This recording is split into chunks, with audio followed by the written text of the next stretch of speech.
you go back in history, you'll find that a great percentage of all the people that came to this country were farmers first.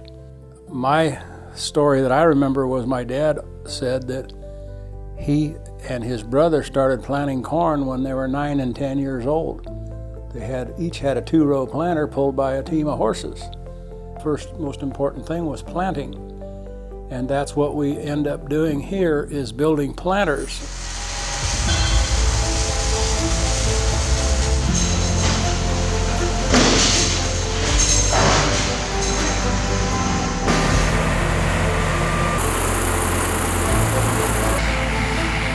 Back in 1965, a 21-year-old farm boy from Victor, Iowa, with an ability to fix things, opened his own welding shop with a small bank loan and $25 in his pocket. At Kinze, everything starts with listening.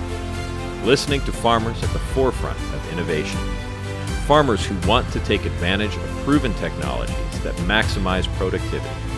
Listening, then designing, building, testing, refining, and using it on our own farms. Then, we bring it to the rest of the world.